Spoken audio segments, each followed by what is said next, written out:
आज हम पढ़ रहे हैं पाठ नंबर 7 और पाठ का नाम है सदाचार का ताबीज। ठीक है, तो सदाचार का ताबीज नामक पाठ के बारे में अध्ययन करेंगे और इसका आधा पाठ हमने कल पढ़ लिया था, आज आगे पढ़ते हैं। ठीक है, तो इसमें यह होता है कि एक राज्य होता है और उस राज्य में चारों तरफ हो हल्ला मचा हुआ है कि चारों तरफ भ्रष्टाचार फैला है, भ्रष्टाचार फैला है ना। तो यह बात जब राजा के पास पहुंचती है तो राजा भी अपने दरबारियों को बुलाकर कहते हैं कि भाई ये भ्रष्टाचार मुझे तो कहीं दिखा नहीं, अगर दिखता है तो आप जाओ और उसका नमूना मेरे पास लेकर आओ, है ना। तो सभी ने कहा कि भ्रष्टाचार है वो दिखता नहीं है बल्कि उसको महसूस कर सकते हैं, वो बहुत ही बारीक होता है ना, और हमारी जो आंखें हैं वो छोटी चीजें देखने की आदि नहीं है ना। तो बाद में एक विशेषज्ञ जाति थी, उसको ये काम सौंपा गया और उन्होंने 2 महीने में रिपोर्ट दे दी कि चारों तरफ भ्रष्टाचार फैला हुआ है, उसको देख नहीं सकते बल्कि उसको महसूस कर सकते हैं, है ना। और वो ईश्वर की तरह सर्वत्र है ना। और उन्होंने इस भ्रष्टाचार को मिटाने के लिए एक योजना भी प्रस्तुत की थी, है ना, जिसको लेकर महाराज बहुत चिंतित हुए और उनका स्वास्थ्य वो बिगड़ने लग जाता है। ठीक है, अब देखो आगे। दरबारियों ने कहा, महाराज यह योजना क्या है, एक मुसीबत है ना। तो जो विशेषज्ञ थे, जो सीबीआई वाले थे, है ना, तो उन्होंने एक योजना प्रस्तुत कर दी। क्या कि जो भी राज्य में नियम कानून कायदे उन सबको उलटफेर कर दिया जाए, है ना। तो दरबारी क्या कह रहे हैं कि महाराज ये योजना क्या है, ये एक तो मुसीबत है। कैसे है मुसीबत, देखो उन विशेषज्ञ महोदयों के अनुसार कितने उलटफेर करने पड़ेंगे, कितनी परेशानी होगी, सारी व्यवस्था उलट पुलट हो जाएगी, जो चला आ रहा है उसे बदलने से नई नई कठिनाइयां पैदा हो सकती है। हमें तो कोई ऐसी तरकीब चाहिए जिससे बिना कुछ उलटफेर किए भ्रष्टाचार मिट जाए, है ना। तो क्या विशेषज्ञों ने जो उलटफेर करने का यानी जो राज्य में नियम कानून कायदे वो चेंज करने के लिए सब कुछ बताया था, है ना। तो ये कह रहे हैं कि अगर हम सारा सब कुछ उलटफेर करेंगे तो क्या होगा, चारों तरफ परेशानियां होगी, है ना, और व्यवस्था भी उलट पुलट हो जाएगी। ठीक है ना, और जो चला आ रहा है उसको बदलने में भी नई नई कठिनाइयां आएगी, है ना। तो हमें तो कोई ऐसा तरकीब चाहिए, ऐसी योजना चाहिए जिससे कुछ भी उलटफेर नहीं करना पड़े और भ्रष्टाचार है वो नष्ट हो जाए, ऐसा कुछ हमें चाहिए, है ना। राजा साहब बोले, मैं भी यही चाहता हूं, पर ये हो कैसे। बोला मैं भी यही चाहता हूं कि राज्य में किसी प्रकार का उलटफेर नहीं किया जाए और फिर भी भ्रष्टाचार वो मिट जाए, लेकिन ऐसा करें कैसे, ये कैसे हो सकता है, कैसे करेंगे हम। एक दिन दरबारियों ने राजा के सामने एक साधु को पेश किया और कहा, महाराज एक कंदरा में तपस्या करते हुए इन महान साधक को हम ले आए हैं। इन्होंने सदाचार का ताबीज बनाया है, वह मंत्रों से सिद्ध है और उसके बांधने से आदमी निसंदेह सदाचारी हो जाता है। अब क्या हुआ, दरबारियों ने एक दिन महाराज के सामने एक साधु को ले आए, है ना। किसको लेकर आए, साधु को ला करके पेश कर दिया कि लो महाराज, और ये कंदरा, कंदरा किसे कहते हैं, गुफाओं के समान, यानी जो पहाड़ी इलाके होते हैं ना वहां पर गुफाओं के समान एक होती है, गुफाई होती है ना। तो उसमें वो रह करके और वहां पर तपस्या करते हुए, है ना, तो ये महान साधक है, इन्होंने बहुत बड़ी साधना की है, इनको सिद्धि प्राप्त है। और इन्होंने क्या किया है, सदाचार का ताबीज बनाया है, अच्छे आचरण का, अच्छे व्यवहार का ताबीज बनाया है ना। अरे ताबीज बांधते हैं ना, कोई तो हाथ पे बांधता है, कोई गले में बांधता है ना। वह मंत्रों से सिद्ध है और उसके बांधने से आदमी निस्संदेह सदाचारी हो जाता है, यानी भ्रष्टाचार नहीं करेगा, वो रिश्वत नहीं लेगा, ऐसा ताबीज है ये जो महाराज के द्वारा बनाया हुआ है ना, महात्मा के द्वारा। साधु ने अपने झोले में से एक ताबीज निकालकर राजा को दिया। राजा ने उसे देखा, बोले, हे साधु, इस ताबीज के विषय में मुझे विस्तार से बताइए, इससे आदमी सदाचारी कैसे हो जाता है। तो साधु ने क्या किया, अपने झोले में से एक ताबीज निकाला और बोला, लीजिए महाराज ये है। ठीक है, तो राजा ने देखा, ताबीज लिया और देखा आराम से, और देखकर क्या कहा, बोला इस ताबीज के विषय में मुझे विस्तार से बताओ कि ये ताबीज काम कैसे करता है। जो ताबीज है इसको बांधने से सदाचारी हो जाते हैं, तो ये काम कैसे करता है, इसको मुझे विस्तार से बताओ।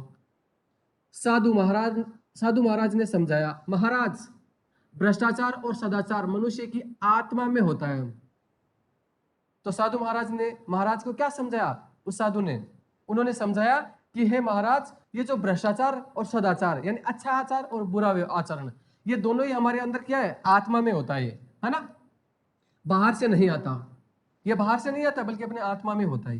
विधाता जब मनुष्य को बनाता है तब किसी की आत्मा में ईमानदारी की कल फिट कर देता है और किसी की आत्मा में बेईमानी की, है ना। तो जब ये विधाता विधाता अर्थात ईश्वर, परमेश्वर, भगवान, है ना, तो जब इंसान को बनाता है, मनुष्य को बनाता है ना, तो वो क्या करता है, उसकी आत्मा में किसका, ईमानदारी का कल, कल यानी पुर्जा, है ना, तो ईमानदारी का पुर्जा फिट कर देता है किसी के, अरे किसी की आत्मा में तो किसका, ईमानदारी का, और किसी को बेईमानी का पुर्जा फिट कर देता है ना। इस कल में से ईमान या बेईमान के स्वर निकलते हैं जिन्हें आत्मा की पुकार कहते हैं, है ना। तो ये जो अपने आत्मा के अंदर जो फिट किया हुआ पुर्जा है, बेईमानी का है या ईमानदारी का है, तो उसी के अनुसार ईमान और बेईमानी का स्वर है वो निकलता है, और इसकी वजह से हम क्या कहते हैं कि ये तो आत्मा की पुकार है। कई बार ऐसा होता है ना कि हम कोई बुरा काम करते हैं या बुरा काम हमसे हो जाता है, तो उसके बाद हमें बड़ा पश्चाताप होता है कि यार ये तो सही नहीं हुआ, ऐसा नहीं होना चाहिए यार, वे ना। और कई बार हमसे कोई बुरा काम होने वाला हो तो उस समय भी हम एक बार तो होता है कि नहीं, मुझे ऐसा नहीं करना चाहिए, ये सही नहीं है, तो वो आत्मा की पुकार होती है ना। आत्मा की पुकार के अनुसार आदमी काम करता है। प्रश्न ये है कि जिनकी आत्मा से बेईमानी के स्वर निकलते हैं उन्हें दबाकर ईमानदारी के स्वर कैसे निकाले जाए, है ना। मैं कई वर्षों से इसी चिंता में लगा हूं, अभी मैंने ये सदाचार का ताबीज बनाया है। तो प्रश्न ये है कि जिनके आत्मा में कौन सा बेईमानी का जो पुर्जा सेट हो गया है, अब उसके स्थान पर कैसे ईमानदारी का पुर्जा, ईमानदारी की आवाज निकाले, है ना। तो इसके लिए उन्होंने क्या किया, उन्होंने कई वर्षों तक उन्होंने चिंतन किया और तपस्या की, और अंत में उन्होंने क्या किया, एक सदाचार नाम का ताबीज बना लिया उन्होंने, ठीक है।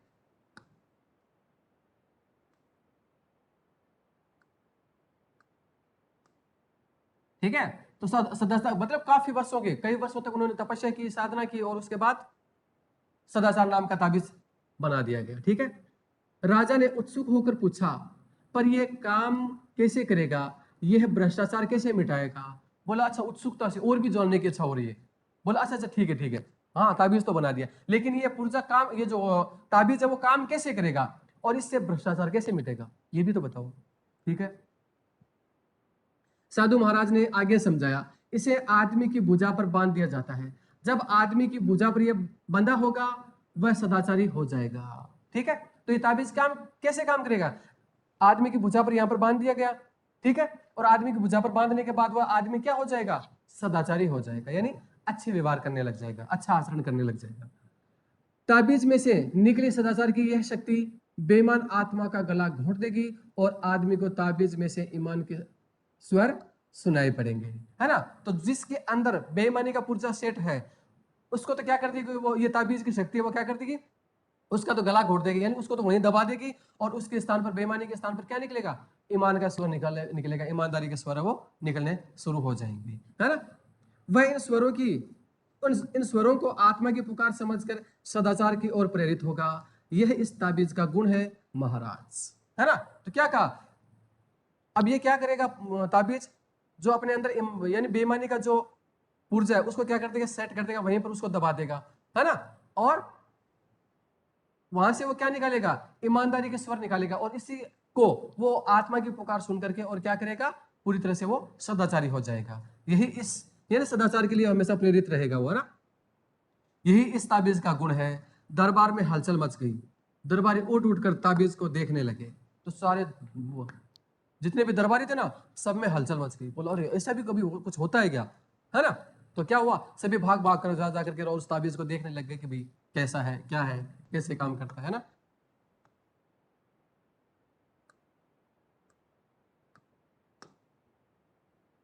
राजा ने खुश होकर कहा, मुझे नहीं मालूम था कि मेरे राज्य में ऐसे चमत्कारी साधु भी है। महात्मन, हम आपके बहुत आभारी हैं, आपने हमारा संकट हर लिया, हम सर्वव्यापी भ्रष्टाचार से बहुत परेशान थे, है ना। तो राजा है बहुत खुश हुए, क्यों, क्योंकि राज्य में बिना उलटफेर किए भ्रष्टाचार मिटने का समाधान मिल गया था उनको, है ना।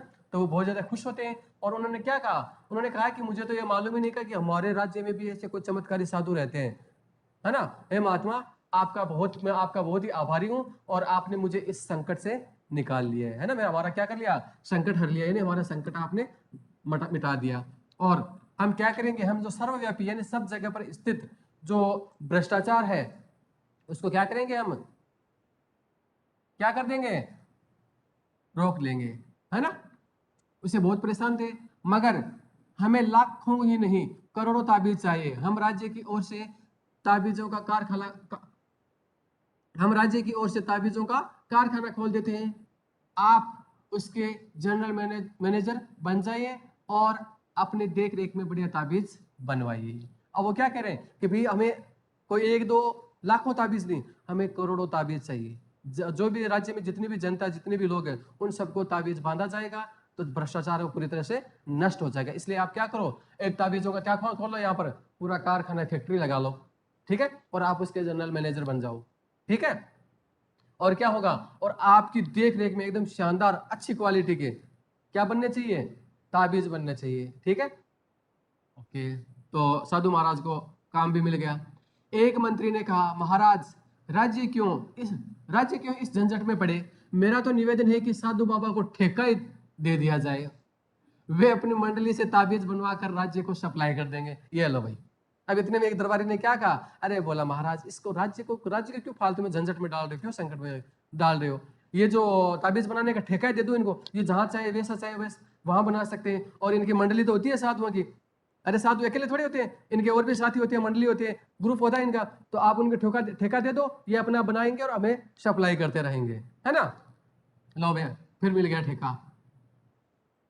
राजा को यह सुझाव पसंद आया, साधु महाराज को ताबीज बनाने का ठेका दे दिया गया। उसी समय कारखाना खोलने के लिए 5 करोड़ रुपए पेशगी मिल गई। लो भाई, तो महाराज को भी ये पसंद आया कि भाई चलो ठीक है, यहाँ क्यों फैक्ट्री बनाए। अब भाई साधु बाबा जाने की कहाँ फैक्ट्री खोलनी है, कैसे करना है, किससे बनवाना है, ये जाने, इनका काम जाने, हमें तो ताबीज चाहिए और ये ताबीज हमें बना देंगे। तो इसके लिए उन्होंने क्या किया, मान गए और ताबीजों का ठेका साधु महाराज को दे दिया गया। और उसी समय कारखाना खोलने के लिए उन्होंने क्या किया, 5 करोड़ रुपए पेशगी। पेशगी क्या होती है, जिसको हम कहते हैं ना एडवांस। अरे एडवांस कहते हैं ना कि एडवांस के, तो एडवांस कितने रुपए दे दिए, 5 करोड़ रुपए एडवांस में दे दिए। बोलो लो ये 5 करोड़ रुपए और फटाफट काम शुरू कर दो। चलो ठीक है, करते हैं, अभी करते हैं महाराज। राज्य के अखबारों में खबरें छपी, सदाचार के ताबीज की खोज, ताबीज बनाने का कारखाना खुला। लो भाई, अब न्यूज में भी आ गई ये बातें, है ना, कि अब क्या खुल गए, अरे सदाचार के ताबीज की खोज, है ना, खबर छपनी है और मीडिया वाले तैयार रहते हैं, और ताबीज बनाने का खुला कारखाना, है ना, सनसनीखेज खुलासा और भ्रष्टाचार का अंत, है ना। अब होगा भ्रष्टाचार का अंत, चाहे कोरोना का हो चाहे न हो, लेकिन भ्रष्टाचार का अवश्य होगा, है ना। तो बहुत ही जल्दी, यानी साल भर में पूरी कोशिश हो जाती है सब कुछ, है ना। लाखों ताबीज बन गए। सरकारी हुक्म से हर सरकारी कर्मचारी की भुजा पर एक एक ताबीज बांध दिया गया। लो भाई, लाखों ताबीज बनकर तैयार भी हो गए, और जो भी सरकारी कर्मचारी थे सबसे पहले उनको डोज दी गई है। अरे जो सरकारी कर्मचारी है ना, उनको सबसे पहले डोज दी गई है, कौन सी, भ्रष्टाचार वाली, कोरोना की नहीं, भ्रष्टाचार की। देखो अपने यहाँ पर भी कोरोना की जब ये वैक्सीन तैयार हुई थी, तो सबसे पहले सरकारी जो भी थे, है ना, उनको दी गई थी, है ना। तो यार वैसे ही क्या हुआ, तो ये भ्रष्टाचार का जो ताबीज बना, अरे भ्रष्टाचार का ताबीज बना, तो सबसे पहले जो सरकारी कर्मचारी थे ना, उनकी भुजाओं पर बांध दिए गए। लो भाई, पहला डोज तैयार है आपके लिए। भ्रष्टाचार की समस्या का ऐसा सरल हल निकल आने से राजा और दरबारी सब खुश थे, है ना। तो इस तरह से मतलब बिना किसी उलटफेर के, बिना किसी समस्या के क्या हुआ, ये समाधान मिल गया। तो राजा भी खुश, दरबारी भी खुश, और प्रजा भी खुश, है ना। एक दिन राजा की उत्सुकता जागी, सोचा देखे तो कि यह ताबीज कैसे काम करता है। वे वेश बदलकर एक कार्यालय गए। उस दिन महीने की दूसरी तारीख थी, एक दिन पहले तनख्वाह मिली थी। वे एक कर्मचारी के पास गए और कई काम बताकर उसे 5 रुपए का नोट देने लगे। लो भाई, अब काम कैसे करता है, कि भाई ये काम करता है कि नहीं करता है, कि इससे हो रहा है कि नहीं हो रहा है, पता नहीं, आजकल भ्रष्टाचार का नाम तो नहीं सुन रहे, लेकिन इससे ये काम कर रहा है कि नहीं कर रहा है, इसके लिए उन्होंने जानने के लिए क्या किया, वो अपना वेश बदल करके, यानी दूसरा रूप धारण करके, साधारण मनुष्य का, साधारण नागरिक का वेश धारण करके, और वो क्या करते हैं, वेश बदल कर और किसी यानी एक कार्यालय में जाते हैं, ऑफिस में जाते हैं। और उस दिन कौन सी तारीख थी? महीने की दूसरी तारीख थी, 2 तारीख को गए थे, ठीक है। तो एक दिन पहले तनख्वाह मिल चुकी थी। अरे कर्मचारियों को एक दिन 1 तारीख को पेमेंट मिल जाता है, तो उनको तनख्वाह मिल गई थी और वो 2 तारीख को जाते हैं। उन्होंने कर्मचारी को बहुत सारे काम बताए और बताकर 5 का नोट निकाल कर बोला लो, रिश्वत के रूप में, कि भाई ये काम हमारा जल्दी करवा दो। निकाल के दे दिया। परीक्षा ले रहे हैं महाराज भी परीक्षा ले रहे हैं कि हो रहा है कि नहीं हो रहा है ना। कर्मचारी ने उन्हें डांटा, भाग जाओ यहां से, रिश्वत लेना पाप है। लो भाई, कर्मचारी पूरी तरह से ईमानदार बन गया। तो जैसे महाराज ने रिश्वत दी, बोला भाग जाओ यहां से, लेके आए हो रिश्वत, रिश्वत लेना पाप है, नहीं लूंगा मैं, बिल्कुल भी नहीं। राजा बहुत खुश हुए, ताबीज ने कर्मचारी को ईमानदार बना दिया। तो राजा बहुत खुश हुए, बोला चलो ठीक है, ताबीज काम कर रहा है ना। तो उन्होंने क्या किया, उन्होंने सोचा, बोला बहुत अच्छा। कुछ दिन बाद वह फिर वेश बदलकर उसी कर्मचारी के पास गए। उस दिन 31 तारीख थी। उस दिन कितनी तारीख थी? 31, 31 तारीख थी। फिर दूसरी, मैंने पहले दिन तो हो गया था, अरे पहले बार तो गए तो 5 रुपए लेने के लिए उन्होंने मना कर दिया। तो फिर कुछ दिन बाद में फिर वो वेश बदल कर जाते हैं, है ना। और उस दिन क्या तारीख थी? 31, 31। और पेमेंट कब आने वाला होता है? 1 तारीख को। यानी जिस दिन पेमेंट मिलता है उससे एक दिन पहले ही वेश बदल कर कर्मचारी के पास गए। उस दिन 31 तारीख थी, महीने का आखिरी दिन। राजा ने फिर से उसे 5 का नोट दिखाया और इस बार उसे नोट लेकर जेब में रख लिया। लो भी अब क्या हुआ, 31 तारीख को गए और जाकर नोट दिखाया, 5 रुपए का, बोला लो, और वो काम हो जाए। और उस कर्मचारी ने क्या किया, फटाफट उस नोट को ले लिया और जेब में डाल लिया। राजा ने हाथ पकड़ लिया, बोले मैं तुम्हारा राजा हूं, क्या तुम आज सदाचार का ताबीज बांध कर नहीं आए? अरे जैसे उस कर्मचारी ने वो 5 का नोट लेकर जेब में डालने लगे, उसी समय राजा ने हाथ पकड़ लिया और क्या कहा, बोला मैं तुम्हारा राजा हूं। अरे मैं तुम्हारा राजा हूं, क्या तुम आज वो सदाचार का ताबीज बांध कर नहीं आए कि आज रिश्वत ले रहे हो?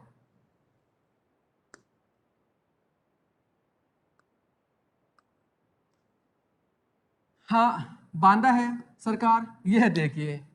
तो उस कर्मचारी ने क्या कहा, हाँ सरकार मैंने बांध रखा है, देखो महाराज ये रहा, बांध रखा है मैंने, ये देखो, है ना। उन्होंने ताबीज के पास कान लगाकर सुना। अब राजा ने उस ताबीज के कान लगाया, बोला हाँ बोल तो सही, क्या है, कुछ बोल रहा है क्या? ताबीज में से स्वर निकल रहे थे, अरे आज 31 है, आज तो ले ले तो ताबीज क्या कह रहा है, बोला आज तो 31 तारीख है, तो आज तो ले ले, कल पेमेंट मिल जाएगा, कोई बात नहीं है ना। और वो अब ताबीज भी इस तरह से काम करने लग गए, है ना। तो ये दोस्तों फेल हो रहा है, नहीं हो रहा है क्या हाँ, तो इस तरह से 31 तारीख को वो क्या कह देता है, बोला नहीं आज तो 31 ही है, आज ले सकते हो, कल से आपका पेमेंट आ जाएगा, तो कोई जरूरत नहीं है 15 दिन तक कुछ भी नहीं लेना आपको, है ना। और इस तरह से ये एक व्यंग्यपूर्वक कहानी खत्म होती है, ठीक है। तो भ्रष्टाचार है वो ऐसे नष्ट होने वाला नहीं है ना। इसके लिए कड़ी से कड़ी कार्रवाई करेंगे। जो भी रिश्वत लेते हैं, तो इसमें क्या, रिश्वत लेने वाला और देने वाला दोनों को ही दोषी मानेंगे। तभी अगर कोई सभी रिश्वत देना बंद कर देंगे तो ही ये भ्रष्टाचार बंद हो सकता है। और जो इस तरह का काम करते हैं उनके लिए धरपकड़, यानी उसी समय पकड़ करके उनके लिए अलग अदालत का व्यवस्था करके और उनको सजा दी जाए, जैसे भी उचित कार्रवाई होती है वो कार्रवाई की जाए, तभी हो सकता है। अगर ऐसा नहीं होता है तो फिर ये भ्रष्टाचार नष्ट होने वाला नहीं है ना। चाहे कितने ताबीज बांध लो, चाहे कुछ भी कर लो, है ना। तो जब तक हमारी अंतरात्मा नहीं जागेगी तब तक भ्रष्टाचार वो नष्ट नहीं होगा। Okay, thank you.